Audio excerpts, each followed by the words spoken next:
नमस्कार, हम कुमार और एखन अपने सब देख रहल छियै स्टार मिथिला। झंझारपुर कमला नदी पर एकटा और सड़क पुल का निर्माण है। ई वीडियो हम ताहि हेतु अपने सबके लऽ कऽ एलहुँ हन, चूँकि एहि जगह पर जतऽ ई निर्माण कार्य है ओहि जगह पर एखन हम ठाढ़ छी और अपने सब देख सकै छी खाली स्थान छै और संगे एतऽ भूमि पूजन सेहो भऽ गेल यऽ। Shri Khatu Shyam developers private limited एहि पुल का निर्माण करता और हुनकर उम्मीद लक्ष्य छै जे एकरा बहुत जल्द हम कंप्लीट कऽ लेब। हालांकि हुनका से हम बात केलहुँ तऽ कहलखिन जे 7 से 10 दिन में एकर निर्माण कार्य शुरू भऽ जायत, चूँकि एखन जे कॉन्ट्रैक्टर रहते या जे लेबर मजदूर रहते या फिर जे भी सामग्री ओहि पुल के निर्माण कार्य में यूज हेतै ओकरा लेल किछु स्थान चाही से अधिग्रहण हमसब कऽ लेने छी। संगे एहि जगह पर आब निर्माण कार्य के बहुत जल्द पुल निर्माण कार्य के शुरू करब हमसब। तऽ ई एकटा बहुत पैघ बात जे झंझारपुर कमला नदी का एकटा और पुल भेटल, जाहिसँ आबैवला समय में बाढ़िके सेहो संभावना जे छै से खत्म भऽ सकैए एहि पुल पुलियाके माध्यमसँ। कारण ई छै जे झंझारपुरके कमला नदीके दुनू साइड जे बांध छै ओ जयनगरसँ लऽ कऽ या झंझारपुर होइत या आगू जतऽ तक ई कमला नदी गेल छै ओहि कमला नदीके दुनू साइड जे बांध छै ओहि बांधके चौड़ीकरण के काज सेहो चलि रहल यऽ, जकर वीडियो हम अपने सबके बहुत जल्द देखायब। और चौड़ीकरण नहि, ओहि पर 2 वे अप एंड डाउन सड़क निर्माण के कार्य सेहो कयल जायत, जकर उद्घाटन स्वयं मुख्यमंत्री जी नीतीश कुमार केने छलखिन जयनगरसँ, जाहिमे अपने सबके कार्य लगभग शुरू भऽ गेल यऽ। अपने सबके हम अंधराठाड़ी छै या फिर झंझारपुर या जयनगर जे भी क्षेत्रके बांध से जे भी क्षेत्र जुड़ल यऽ ओकर वीडियो हम अपने सबके बहुत जल्द देखायब। ये एकटा बहुत पैघ बात छै और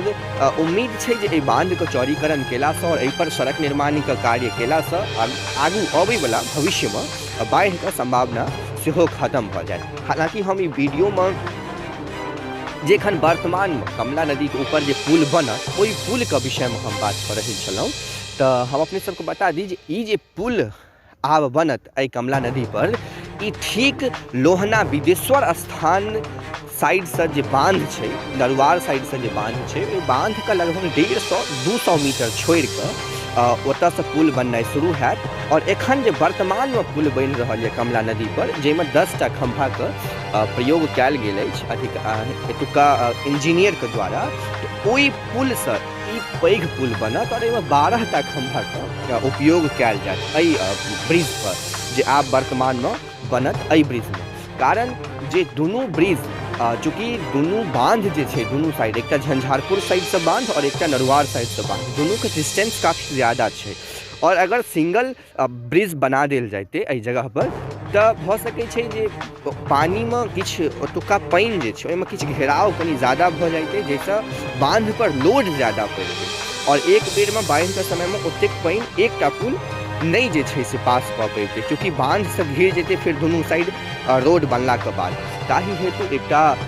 ख्याल एनाइ इंजीनियर सबके दिमाग में या फिर जे एतुका अधिकारी छथिन हुनका दिमाग में, और एकटा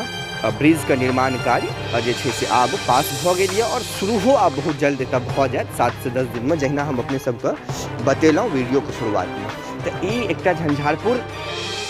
और झंझारपुर के आसपास जतेक भी क्षेत्र छै ओहि क्षेत्र के लेल ओतुका आदमी के लेल बहुत गर्व के बात जे बाढ़ि के समय हो या फिर पुल पुलिया के कारण अबैवला फायदा के बात है, लेकिन निचला क्षेत्र के ई पुल एकटा भेटल जे बहुत ही गर्व के बात छै। और चूँकि एकरा एही पुल से कनेक्ट कयल जायत जे पुल पुरान पुल बनि रहल यऽ एकटा किछु समय पहले से एकटा पुल जे निर्माण कार्य भऽ रहल यऽ, जे कार्य जकर कार्य अंतिम पायदान पर छै, जकर वीडियो हम एक दिन पहले देखेने छलहुँ, वही पुल से एहि पुल के कनेक्ट कयल जायत और तदोपरांत एहि पुल होइत एहि सड़क के हमसब उपयोग या फिर जे भी मिथिला के लोग छथिन एहि पुल के उपयोग कऽ पेता या एहि सड़क के उपयोग कऽ पेता। तऽ एखन वर्तमान में जे पुल बनि रहल यऽ से पुल अगर बनियो जाइए तऽ ओकर बाद एखन सड़क के निर्माण कार्य नहीं है, चूँकि दुनू साइड लिंक रोड के काज भऽ जायत संभव छै, परंतु जाबत ई पुल आब नहीं बनत ताबत एहि सड़क के उपयोग हमसब नहीं कऽ सकै छी। कंस्ट्रक्शन अधिकारी से हम बात केलहुँ तऽ ओ कहला हमरा सबके मिनिमम 2 साल के वर्क जे छै से रहबे करतै। हालांकि 2 साल अब गवर्नमेंट के हिसाब से कतेक समय में होइ छै